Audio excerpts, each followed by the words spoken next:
Hello, ladies and gentlemen, and welcome back to the podcast. And today I'm going to go my review of AEW's Dynamite. Before I even get started, man, this was probably one of the best Dynamite episodes that we have seen this entire year of 2025. A lot of things have happened, some good, a lot good. One specific thing that actually didn't really go is what I thought how it was going to go. I would probably say one negative about last night's show, which I will talk about here in a minute. But all in all, man, this was a great show, a great Dynamite show for 2025 with a loaded card. Speaking of the loaded card, we start off with none other than Mercedes Moné taking on Athena in the Owen Hart Cup Tournament semifinal matchup.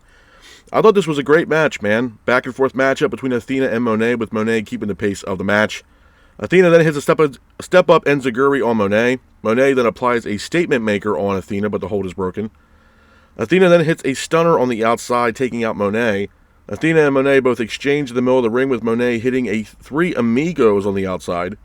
Athena then gets up, hits multiple power bombs on Moné in the middle of the ring, followed by a Death Valley driver for a near fall.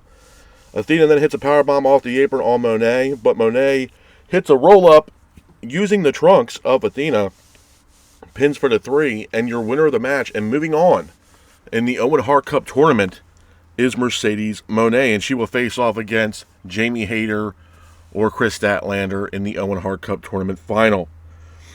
Moving on from that, we have Adam Page versus the Wild Card. This is also an Owen Hart Cup Tournament matchup.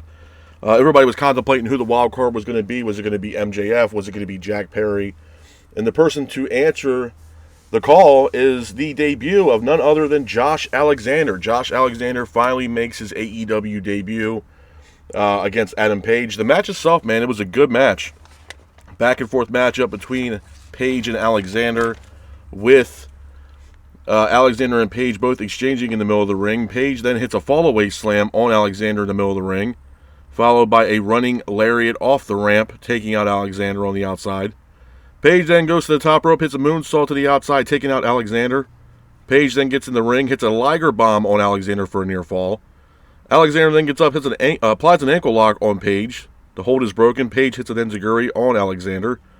Page then hits a tombstone on Alexander for a near fall, and then Page hits a roll-up on Josh Alexander, pins for the three, and your winner of the match and moving on in the Owen Hart Cup Tournament is Adam Page. After the match, Fletcher is here with Don Callis. Fletcher and Page both exchange on the ramp. Don Callis then talks to Alexander ringside. Alexander then gets into the ring and attacks Adam Page from behind. It looks like possibly Josh Alexander could possibly be working with Don Callis and the Don Callis family. Some interesting stuff there between Josh Alexander and Don Callis. Moving on from that, we have an AEW Tag Team title matchup. It is the Hurt Syndicate defending the AEW Tag Team Championships against the Gates of Agony. The match itself was a good match, man. Back and forth matchup between both teams, with the Gates of Agony keeping the pace of the match. Lashley then hits a spear on the outside, followed by another spear on Kong in the middle of the ring. Pins for the three, and your winners of the match and still AEW Tag Team Champions are the Hurt Syndicate. After the match, the Hurt Syndicate are in the ring with MVP. MJF is here. He comes out to the ring, grabs a microphone, he hypes up the Hurt Syndicate. Then MJF brings out a bunch of women for the Hurt Syndicate, kind of like paying homage to The Godfather, if you will, back in the old WWE days. MJF was looking for a thumbs up to possibly join the Hurt Syndicate. Shelton tells MJF that he wants his watch. Shelton then gives MJF a thumbs down. But MJF gives Shelton Benjamin his watch, pretty much hoping that he will eventually get a thumbs up to join the Hurt Syndicate. There's some interesting stuff there between MJF and the Hurt Syndicate. Moving on from that, and I would have to say match of the night for me, it's an Owen Hart Cup Tournament semifinal matchup. It is Will Ospreay taking on Takeshita. This was a great match, man. Back and forth matchup between Ospreay and Takeshita, with Ospreay keeping the pace of the match. Ospreay and Takeshita both exchange in the middle of the ring, with Ospreay hitting an enziguri on Takeshita in the middle of the ring, followed by a Stun Dog Millionaire. Ospreay then hits an Oz Cutter on the outside, followed by another Oz Cutter for a near fall on Takeshita. Takeshita then gets up, hits a Blue Thunder Bomb on Ospreay for a near fall. Ospreay gets up, hits a Hidden Blade. Takeshita then gets up, hits a Hidden Blade of his own on Ospreay, taking out Ospreay in the middle of the ring. Ospreay then gets up, hits another Hidden Blade for a near fall. followed by a Styles Clash on Takeshita for a near fall, but Ospreay gets up, hits a Stormbreaker on Takeshita in the middle of the ring, pins for the 3, and your winner of the match and moving on in the Owen Hart Cup tournament is Will Ospreay. Hats off to Will Ospreay for getting the win in this matchup. Moving on from that, we go into our main event of last night's Dynamite. It is the Death Riders defending the Trios Championships against the Ops. Now, it was originally scheduled for a 2 versus 3 matchup where it was going to be Samoa Joe teaming up with Shibata to take on the Death Riders due to the fact that Hook was attacked by the Death Riders and he was not able to compete last night. But looks like the Ops found another member, and that's Powerhouse Hobbs. Powerhouse Hobbs joins Samoa Joe and Shibata in this matchup. I thought it was an okay match. Back and forth matchup between the Death Riders and the Ops, with the Ops keeping the pace of the match. Hobbs then hits a power slam on Yuta in the middle of the ring. Marina Shafir then attacks Hobbs. Willow Nightingale is here. Young Bucks are here as well as Swerve. Swerve ends up attacking the Young Bucks ringside. Marina Shafir then hits Hobbs with a chair shot. Willow then attacks Marina. Joe then applies a submission hold in the middle of the ring. Referee sounds for the bell, and your winners of the match and new AEW Trios champions are the Ops. And after the match, some of the wrestlers from the back came out, especially Will Ospreay, to celebrate the Ops win by beating the Death Riders for the Trios titles. A couple things I'm going to talk about, man, when it pertains to AEW Dynamite, man, from last night. Like I mentioned earlier, man, this was probably one of the best, if not the best, AEW Dynamite episode that we have seen in all of 2025. And if you guys have been around, you guys know that, I've been very crucial with AEW as of late. I mean, the weekly episodic television that we're getting from Dynamite and Collision, it's not hitting. It's really not hitting. And I'm not sitting here saying that even though last night's episode was great, that we're going to continue to keep getting what we're getting week in and week out. What I'm doing is actually letting you all know that it was a good episode. Pretty much, savoring the moment, if you will, because, it's hard for me to trust this company for the foreseeable future. Now, if we keep getting episodes like we got last night, Godspeed. But, we had to look at the narrative as well. This was something that AEW was celebrating last night with, beating WCW on TNT and TBS. It was a huge milestone for AEW, so obviously they were going to put on a banger show for the fans and kind of, pretty much, stick it back to Eric Bischoff and all the comments that Bischoff made against AEW and Tony Khan's. Tony Khan wanted to do something special, being that the fact that AEW surpassed Nitro and Thunder on TNT and TBS. With that being said, man, like I said, it was a great card. The opening of the night, and this was one of the negatives that I was talking about, was Mercedes Moné versus Athena. Number one, it was a great match. I thought it was a really good match from top to bottom. But I feel like they kind of boxed themselves in a corner, man. Both women were undefeated. Both women had an undefeated streak. Obviously, Athena's undefeated streak really stems from her time in Ring of Honor. And Mercedes Moné has been undefeated since she, pretty much been in AEW. My whole stipulation with this matchup, I knew this matchup was going to happen, especially with both these women being in the Owen. It was definitely going to happen. My prediction was that the fact that this match was going to go into a time limit draw or disqualification. A time limit draw would have got us another matchup between Mercedes Moné and Athena, possibly at Double or Nothing. That doesn't look like it's going to happen. Moné was victorious with a roll-up, using the trunks of Athena to get the roll-up and secure the 1-2-3 against Athena and move on in the Owen Hart Cup tournament. After the pinfall went down, my initial thought was this, and it's been the same. And, I want to fully explain, how I feel about the situation with Mercedes. Number one, I think Mercedes is one of the best female wrestlers in the world. She's definitely up there. I'm not sitting here saying that the woman can't wrestle. She's not a top athlete. She's not a top competitor and, a future Hall of Famer. I'm not sitting here saying that. I think she is. But my whole thing with Mercedes, okay, if you guys go back to when she was obviously dealing with issues with WWE, her and Naomi were WWE Women's Tag Team Champions. They weren't really happy with their situation in WWE, and they both left. Both Naomi and Sasha Banks left. Sasha went over to Japan, and Naomi Trinity went over to TNA, made a name for herself over there, and eventually went back over to WWE. Mercedes, when the contract talks came up about her possibly coming back to WWE, a lot of it had to do, and a lot of it had to stem from, was money.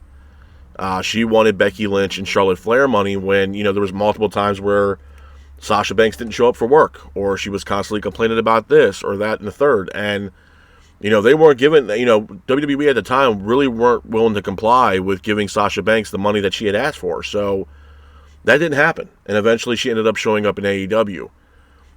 My personal take on Mercedes is the same what I said, a couple weeks back.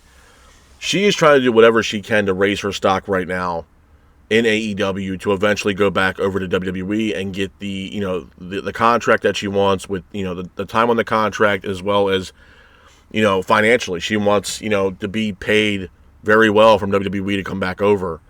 And I think what she's trying to do over in AEW that I don't think a lot of people are seeing is that she's trying to do whatever she can to raise her stock in AEW. So when her contract comes up, it's almost as if it's almost a shoo-in for her to go to WWE. And she wants to have the accolades in AEW to present to, Nick Khan and Triple H and, the powers that be over in WWE to say, hey, I did great things for AEW. I made it profitable. Myself alone was profitable for AEW with merchandise sales and yada, yada, yada. And I must-see TV. And maybe that's something where she's, severely trying to put herself over. So when the time comes where her contract does come up with AEW, maybe the contract talks with her and WWE might go a lot different than what it originally was when she left the company. So I think she's putting, stock in herself, which I'm not saying that's a bad thing. I'm not. But also by doing that, you're not putting other superstars over. She's just not. I mean, and that's what I mean by her going into business with herself, bro. She's not willing to put over any other talent. I mean, when this tournament was announced and Monet was slotted in this tournament, I already knew off the rip that she was going to win. And it's seemingly what it seems like at this point, it will be Mercedes versus Toni Storm for the AEW Women's Championship at All In July. Where I can see Mercedes Moné beating Toni Storm and walking out with the AEW Women's title, alongside with the TBS title. To me, it's a double-edged sword, man. How and you're really splitting hairs, because on one side of the coin, you can look at the aspect that, she's not willing to put anybody over, and she's really putting stock into herself, which she is. I mean, every person that she has wrestled, bro, she is not willing to put over. She's not willing to give them an opportunity to, get a pinfall on her. It's just not going to happen. And for those people that thought that Mercedes Moné was actually going to take an L in this tournament, no way. Not with the TBS. I mean, why would she take an L with not putting the TBS title on the line? It's just more significant if she has the title on the line and someone beats her for the TBS title. That's what it's all about. With that being said, do I see her winning this tournament? Yeah, absolutely. Absolutely. Because All In is AEW's WrestleMania. It's their biggest show of the year. With already rumors and speculation of Okada versus Omega at All In, where they might merge the titles into one. This is their biggest show of the year. So, I can already see Okada versus Omega, title versus title. I can see Mercedes Moné versus Toni Storm for the AEW Women's title. I just, I can see it happening at this point. And unfortunately with Athena, I don't know if there, there's a lot of people saying, oh, let it play out. The way that match ended, it was like, okay, well, there's Toni Storm, the hell with Athena. You know what I mean? Like, this is already set in stone, bro. I think Athena, unfortunately, is going to go back to Ring of Honor and be back on Ring of Honor. I feel like this was a one-off for Athena. I could be wrong, but just the vibe that I got, it was a one-off for her. And I think it's a damn shame because, I mean, they could have took this in multiple different angles. Athena could have won the tournament. She could have gone to All In, faced off against Toni Storm. She's from the great state of Texas, where All In's going to be, and she can go over and beat Toni Storm and become a legend, literally overnight at All In, and become the AEW Women's Champion in her hometown. You know what I mean? So there's that angle. And then you look at Mercedes Moné, where they're pushing Mercedes Moné to the moon. And at this point, Mercedes Moné has 100% creative control over her character. Absolutely. And you also have to look at this too, bro. If you're a woman that's working at AEW right now, do you really want to work with someone like Mercedes Moné, where 9 times out of 10, or close to 10 times out of 10, you're not going to get the win? So it's kind of daunting for other female superstars on the roster to say, oh, hey, you got a match with Mercedes Moné. Well, I guess I'm taking an L tonight. I'm taking the loss because Mercedes Moné is not willing to put anybody over. She's just not. And I could be possibly a conspiracy theorist on this, but I genuinely believe that Mercedes Moné, her current status with AEW right now, is that she is doing everything in her power to get herself over enough. So when her contract is up in AEW, the contract talks between her and WWE, as far as her return to WWE, it will be a lot more smoother for her than what it once was, because she has more to bring to the table now in this contract talk than she did, to her prior run in WWE. I think she's on her way back, bro. Once her contract's up with AEW, there's nothing else left for this woman to do. And you got to understand this. Even if you look at the narrative, I mean, there's nothing else left for Mercedes Moné to do if she, if she does beat Toni Storm at All In. What's left? She's TBS champion. She's won that belt. She's won multiple other titles in different promotions, from New Japan to Progress to, all over the world. So, Mexico and CMML. So, I mean, she's won titles all over the world. There's nothing else left for her to do in AEW. And she's already, at that point, going through the entire roster for female talent. So there's really, what else is left for Mercedes Moné to do? Once her contract's up, I can see her gone. And that, to me, for what it's worth, that's one of the biggest negatives of last night. Other than that, the show was, it was great. But you can't tell me otherwise that Mercedes Moné is not in the business for herself. She's not in the business for making AEW better. She is trying to raise her stock right now, bro. So when her contract is up, she's going to WWE. There's no and buts bit about it. And, do I blame her? No, I don't. I said the same thing about, I put a news break out the other day about Mariah May. A lot of times AEW has a tendency to, fast track these women to the, the AEW Women's Championship, and then what's left? What's honestly left? Hopefully Mariah May does stay in AEW. But who knows? A lot of people have been saying that she would be going over to WWE and that she's WWE bound. I think it's the same thing for Mercedes. She's just trying to raise her stock right now, make herself look invincible on AEW television. So when the time comes and her contract's up, she's gone. She's not sticking around, bro. And for what it's worth, I can see her beating Toni Storm at All In for the AEW Women's Championship, which at that point, Mercedes Moné will be holding 5 belts at the same time. Which really, it doesn't do AEW any justice, to be honest with you, because she's holding the 2 premier titles for the women at the same time in AEW. You know what I mean? With an opportunity where most of these women can't, they're not, she's not willing to put these women over. So you have 2 of the main championships for AEW being held by the same person. What does that do for the rest of the roster? To be honest with you, what does it do for the roster? It doesn't really do a whole lot. And I feel like Mercedes Moné is kind of holding this roster hostage, to be honest, man. Like I said, it's not me, saying that she's not a great wrestler or she's not a future Hall of Famer, but her run in AEW, to me, it just seems selfish, bro. She is in business for herself. She doesn't give a rat's ass about this company. She does not care about the other talent that's on this roster right now. She just doesn't give a shit. She's trying to do whatever she can right now to make herself look good. So when the time comes and her contract's up in AEW, she's headed back over to WWE. Other than that, like I said, man, it was a great Dynamite. We had a lot of good moments, a lot of good matches. We had Adam Page in the the Owen Hart Cup tournament. Everybody was kind of speculating at the time who was it going to be to face off against Adam Page. A lot of people thought it was going to be Jack Perry, Jeff Jarrett, and come to find out it's none other than Josh Alexander. Now, Josh Alexander was a very high targeted free agent. A lot of people, wanted to do business with Josh Alexander. There was, talks about him going back to TNA. There was talks about him going to work over in New Japan. WWE was also interested in bringing in someone like Josh Alexander, and obviously AEW was very interested in Josh Alexander. This guy's a former TNA World Champion.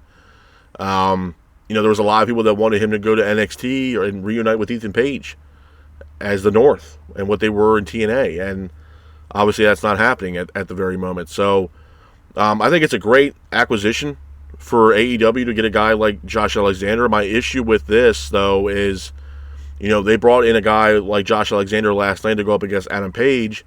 He makes his debut, and he takes the L. It's again, man, you're splitting hairs, to be honest, because you have to look at the fact that this guy makes a debut. He's a former world champion. He comes in, faces off against a guy like Adam Page, and he takes an L. I think there was other ways they could have brought in someone like Josh Alexander where they made Alexander look like a tough competitor and actually get a W in his debut rather than taking an L in his debut match with AEW. So, I mean, that aspect of it, I wasn't really too keen on. But at the end of the day, I mean, you got to look at the fact that, he's a former champion. He's a former champion, and, he's a hell of a competitor. And I look forward to what's going to happen next with him in AEW. I mean, do I think he can win a championship in AEW? Absolutely. Absolutely. And Adam Page being in the tournament, I mean, right now, in the Owen, I mean, the finals, I still had the finals being Ospreay versus Page, and I'm fine either way, whoever wins that match, whether it's Ospreay or if not Page. To me, I'm kind of leaning a little bit more towards Adam Page than Will Ospreay. I think Page is well overdue for another title shot. I know Will Ospreay hasn't got the opportunity to hold AEW Gold yet, but it's a tough decision, man, because like I said, All In is their biggest show. So when you really look at it, Tony Khan is going to load this show with the best superstars on his roster. And when you're looking at someone like Adam Page and Will Ospreay, man, you really are splitting hairs as far as top talent in that company. And it is, again, you have to ask the question. It's really hard to really imagine the fact that we, not seeing either Will Ospreay or Adam Page a part of the All-In pay-per-view card. You know what I mean? So it's that finals can go any other way, and I'm good either way. I'm a big fan of Ospreay and what he's done.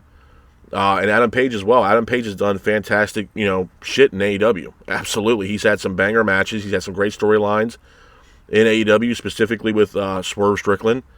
So, yeah, I mean, I'm all for it. Adam Page, finals win, going to All In, facing off against Jon Moxley for the AEW World title, or Will Ospreay. I'm good either way. But, again, man, it was a good match between Adam Page and Josh Alexander.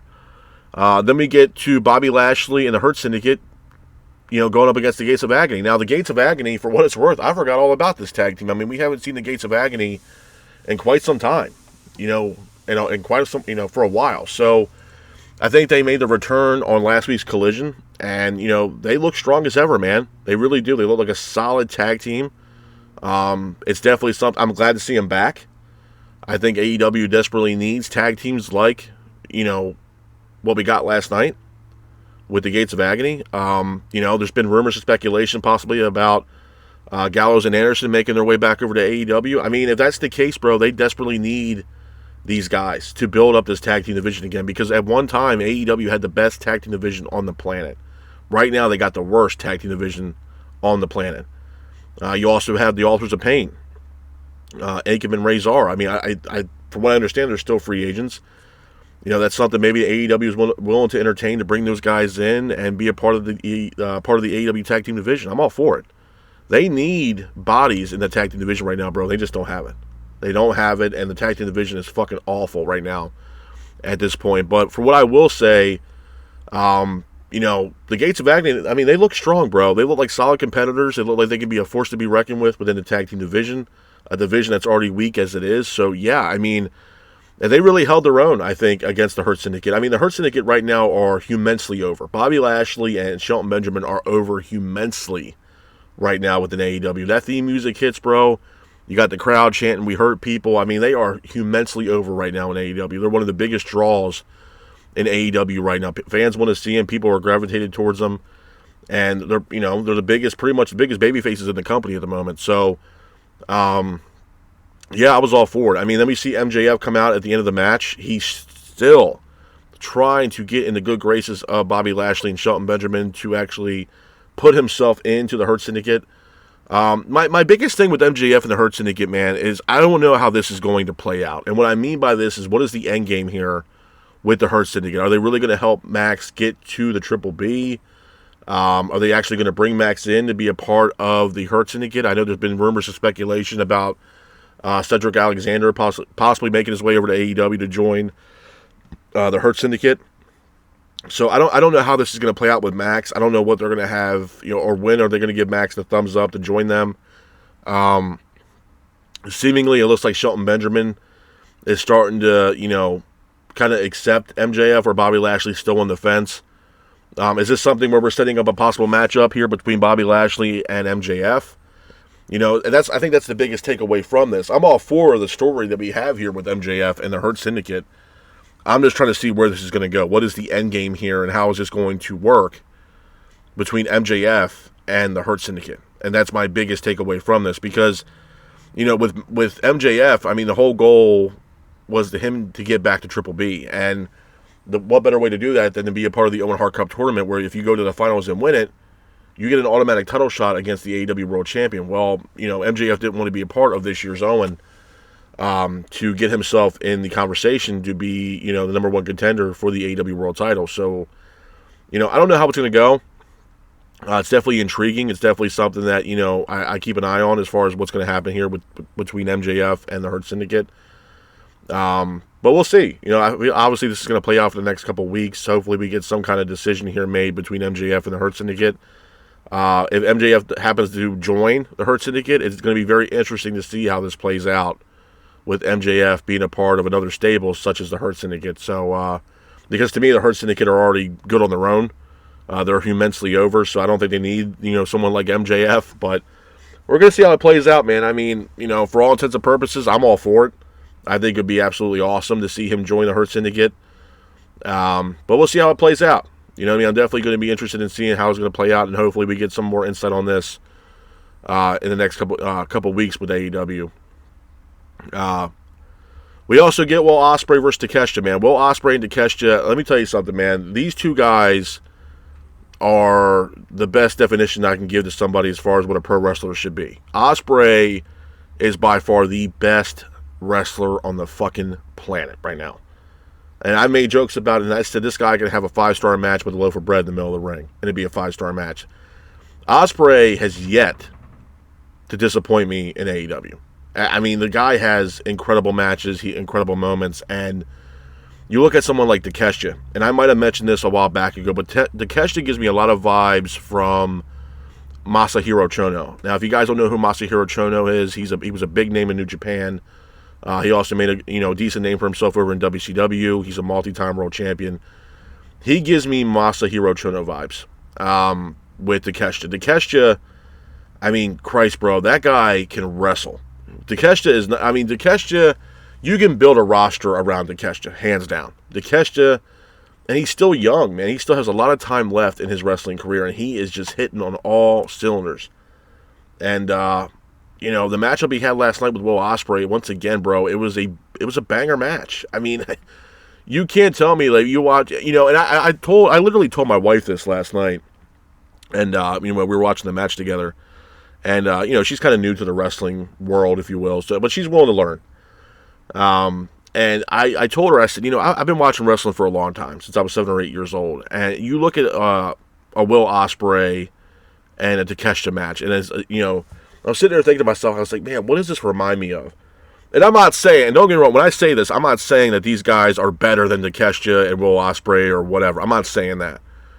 But the vibe that I got from watching this matchup and these multiple matches that we've had now between Ospreay and Takeshita, these matches between these two guys remind me of a lot of the old ECW matches between Mike Awesome and Masato Tanaka. Now, if you guys have never seen those matches, if you guys have the network or Peacock, go back and see if you can find some of these matches in ECW with Mike Awesome versus Tanaka, man. I'm going to tell you right now, they're some of the best matches I've ever seen in ECW history.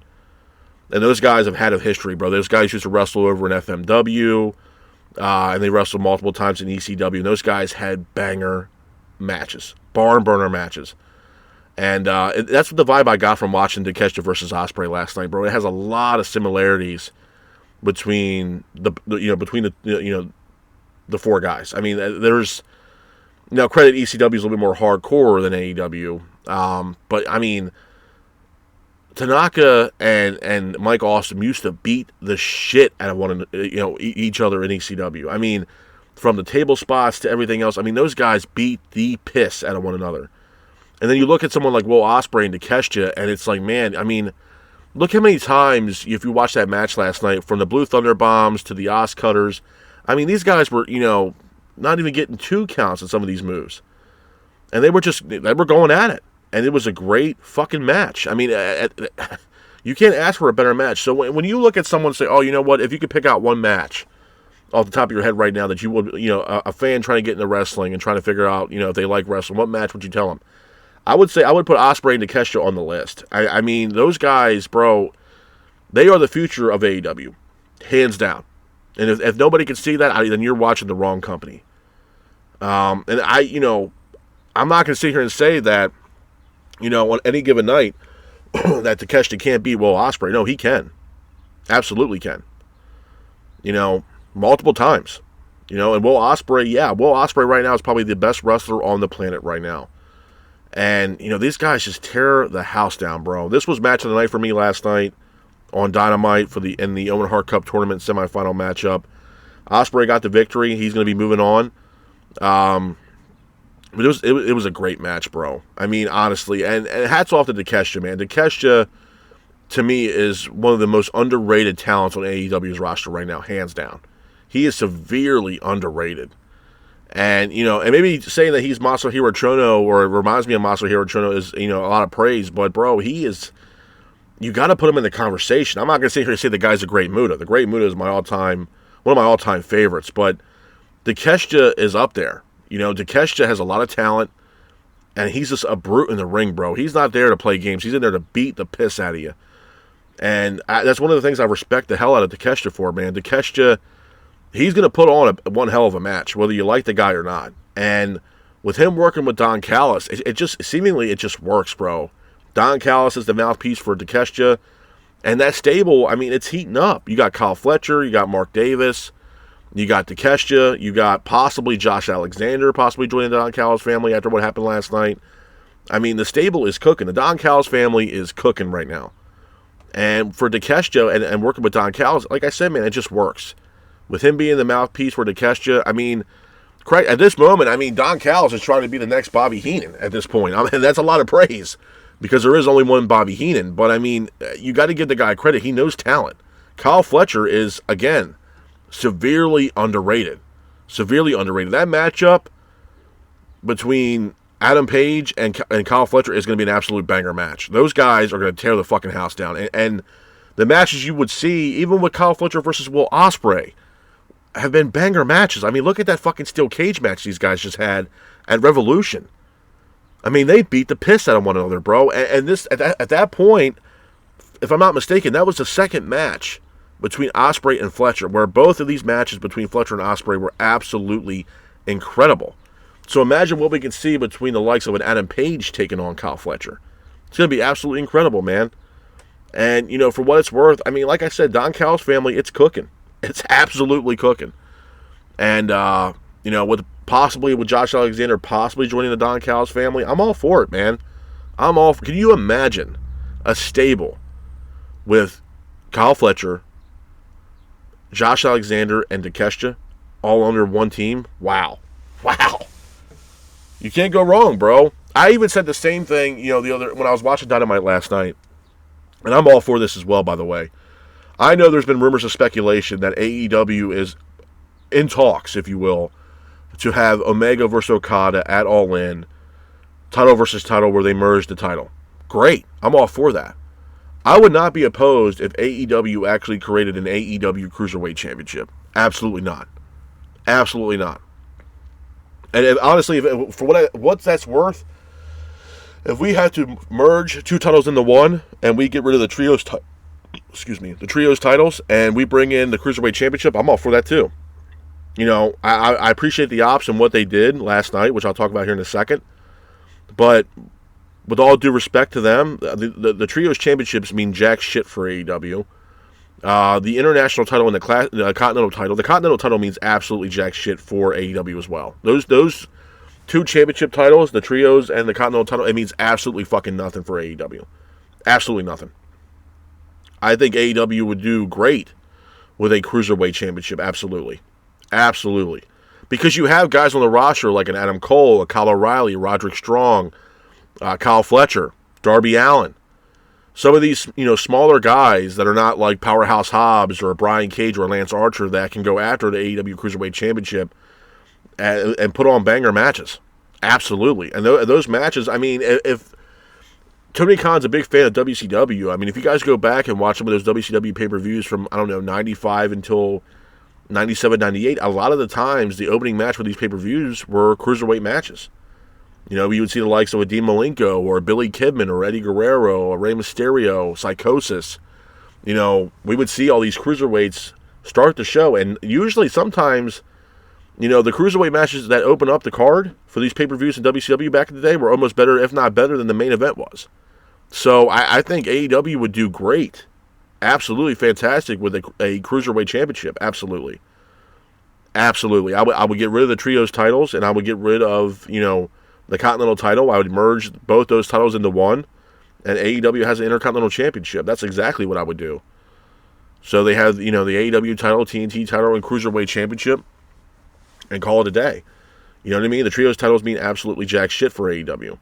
And, besides what happened last night, they really haven't meant shit for them, for a while.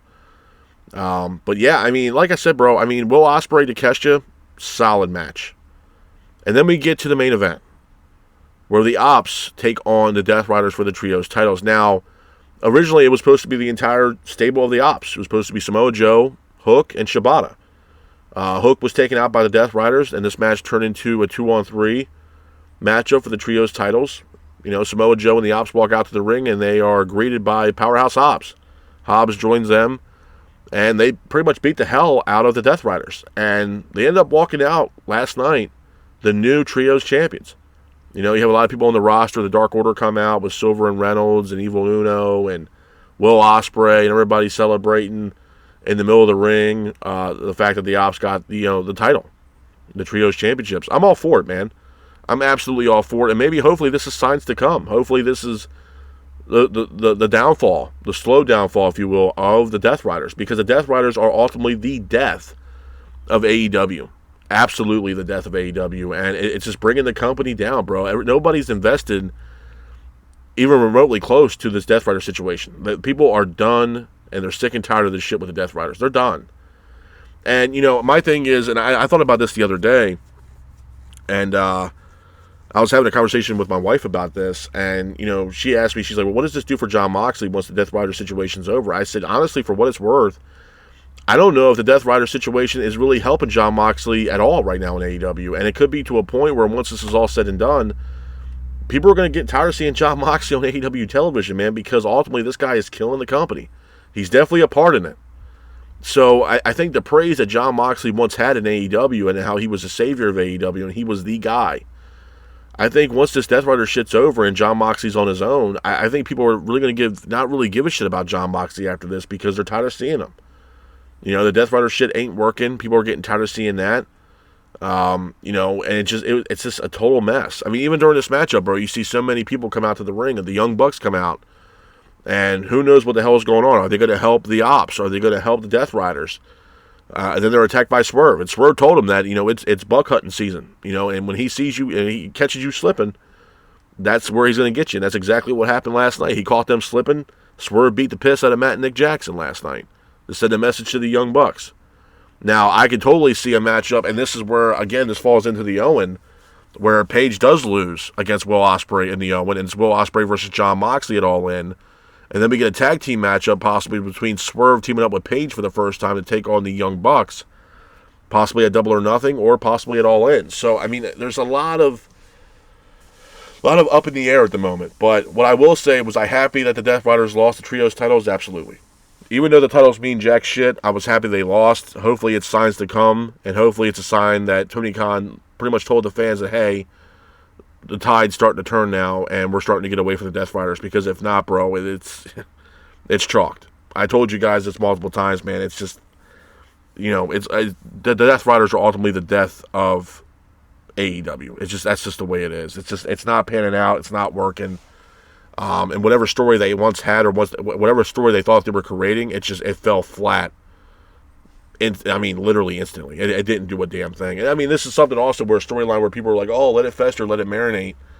Bro, this storyline here with the Death Riders, if you want to call it that, has been going on now for about 6 months. So, no offense, I feel like the Death Riders are kind of like a day late and a dollar short at the moment. And the wells run dry, bro. So, there's really nothing more that can be really intriguing at this point with the Death Riders that will really honestly spark interest at this point to say, oh, you know what, I need to see the Death Riders next week. Now, there's nothing really intriguing right now with them to actually get fans captivated enough and intrigued enough to actually want to tune in week and week out just to see what the Death Riders are doing. Now, nobody gives a rat's ass what these guys are doing. And hopefully it does come to an end, bro, because if not, I don't know what the hell they're doing. But I will give credit where credit's due, and I told you guys this, man. I'm always going to be honest and upfront with you guys. I think last night's show was a huge win for AEW. Absolutely. It was one of the best shows in AEW for 2025, hands down. And I'm happy that, we got something like this last night. Hopefully this is something that kind of stays around for AEW and they get back to this. And, I'm not saying it's going to happen every week. If I can get it for 3 straight weeks and maybe one bad week, I'll take it. But I want to see if they can carry this momentum into next week's Dynamite and the following week's Dynamite to keep this momentum going, because if they're going to be doing this, then the fans are going to want to gravitate back towards AEW. Fans are going to get invested in the product, and this is something that AEW needs to do. This is what the fans have desperately been wanting from AEW for so long, is storylines, good wrestling, compelling storylines to get us invested in these matches. This is what we want. And if AEW can tap into that, bro, they can't miss. You know what I'm saying? They can't. They got the roster. No one ever denied the fact that they don't have the roster. No, they got the goddamn roster. And it's just... And I mean, don't get me wrong, too, bro. I get it, man. If you're looking... people have the tribalism shit between WWE and AEW. And I've seen comments made. I saw the comments made from Nick Khan in a sit-down interview that he did, and the comments that Triple H made. Obviously they were shooting jabs at Tony Khan and AEW, saying all their talent's eventually going to leave and go over to WWE and yada, yada, yada, and blah, blah, blah, blah, blah, blah. Yeah, it's going to happen. I mean, my standpoint on that's still the same, regardless of what happened last night. There is going to be AEW talent that's currently on that roster right now that are going to want to leave and go to the WWE. That's the nature of the beast, bro. But at the end of the day, it doesn't mean that there's not talent within WWE that are frustrated, pissed off, not getting enough TV time, or just frustrated with the overall product that they want to just leave WWE and possibly go over to AEW. It's a win-win situation for both companies.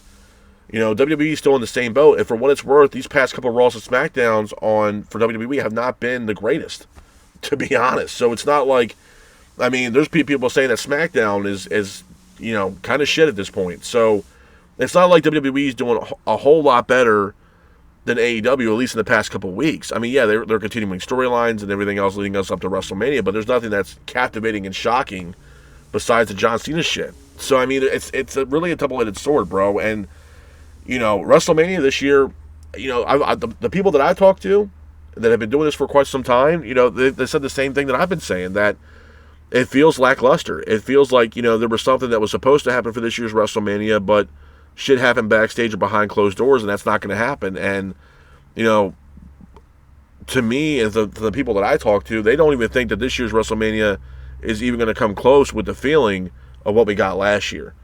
And in my honest opinion, I mean, at least going into WrestleMania every year, you want to top what you did last year to make this year different. So my question is what are they going to do this year at WrestleMania that's going to top what happened last year? Because honestly, last year's WrestleMania, that main event alone on night 2 was probably the best main event that we've seen in years. It could have honestly went down as the best WrestleMania of all time. So how are they going to top that this year? Because in my mind, in my honest opinion, and I think I told you guys this maybe the other day or 2 days ago, I made a comment stating that when it comes to this year's WrestleMania, the only 2 matches I'm actually excited for or wanted to watch or willing to watch is the triple threat matchup between Roman Reigns, Seth Rollins, and CM Punk, and then night 2's main event between Cody Rhodes defending the Universal title against John Cena. That's it. Other than that, bro, I can give a rat's ass about the rest of the card. And I'm not saying that in a bad way. It's just there's no really investment. I'm a huge fan of Jacob Fatu, and I know he's squaring off against LA Knight for the U.S. title. Great. Where's the build up towards that? Where is the story that's taking us to that match at WrestleMania? Because, no offense, SmackDown Go Home show is this Friday. Literally tomorrow. So, I mean, there's no build-up for that matchup, is what I'm saying. So, it's and hell, WrestleMania starts Saturday. So, it's just one of those things, bro, where I feel like this year, they dropped the ball this year, WrestleMania. I think a lot of people, honestly, I'm going to call it. I think a lot of people are going to be disappointed this year with this year's WrestleMania, to be honest with you, besides the 2 matches that I mentioned. Other than that, a lot of people are not going to give a rat's ass about this year's WrestleMania. That's just my opinion, bro. I mean, me personally as a fan, I just don't think it's not even close to what they pulled off last year. Not even close. So to me, it's just, I don't know. Maybe 2 matches, like I mentioned earlier, that's what I'm interested in. Other than that, I can give a rat's ass about the rest of the card. to be honest with you, man. And it sucks because at the end of the day, WrestleMania is the Super Bowl, if you will, of professional wrestling. It's the biggest wrestling show of the year. And we got that last year with what happened with The Rock and Cody Rhodes and Roman and Cody finishing his story. We're not getting none of that shit this year. None. When at the time before WrestleMania happened this year, there was already speculations in the beginning that we might see a Rock versus Roman match. That match should have been booked, to be honest with you. And that's a match that a lot of fans are clamoring for, to see The Rock and Reigns face-to-face in the middle of the ring in a match. A lot of fans have been waiting for that matchup, and who knows when we will get it. Will it be next year? Will it be not at all? We don't know. And for Cody Rhodes and John Cena, I mean, the only outcome I think that would be great would be John Cena getting the victory over Cody Rhodes. He breaks the record. He becomes 17-time World Heavyweight Champion. And Cody Rhodes has to chase John Cena for the world, the Universal title. Cena ultimately, seemingly is already booked for other matches and other PLE and other appearances in WWE after WrestleMania. So I can see John walking out with that belt, breaking Ric Flair's record, literally becoming the GOAT, the greatest champion, the greatest of all time, 17-time World Heavyweight Champion. So it's history in the making, man. It's monumental if John can walk in and walk out WrestleMania, or at least walk out WrestleMania Universal Champion. It's a big, big deal. But, with Dynamite, man, like I said, it was a good show. The one negative takeaway I would say would be Mercedes Moné. My standpoint with Moné is, yeah, she's a great wrestler, future Hall of Famer. But I think with her being in AEW, her tenure in AEW, she's solely looking out for herself, bro. She's trying to raise and rise her stock. So when the time comes and her contract comes up with AEW, the conversation might go a whole different way between her and WWE at that moment. And I think that's exactly what she's doing. I don't know what's next for Athena. And to me, the match of the night, hands down, has to be Will Ospreay versus Takeshita. But like I said, man, it was probably the best Dynamite episode that we've seen so far in 2025. And hopefully AEW can keep this momentum, for the next couple of weeks and really get us excited, man. And try to do whatever they can to somewhat restore the feeling back to AEW, because, bro, they need it. And hopefully after what we saw last night, hopefully they can continue that momentum and we can start really getting, really good episodes of Dynamite week in and week out for the foreseeable futures. But, like I said, man, my fingers are crossed. It's really hard to put any trust in this company, but hopefully after what happened last night, they can continue to keep that momentum and really put on, great wrestling week in and week out for us fans. But with that being said, this is my review of AEW's Dynamite. I hope you guys are out there staying safe.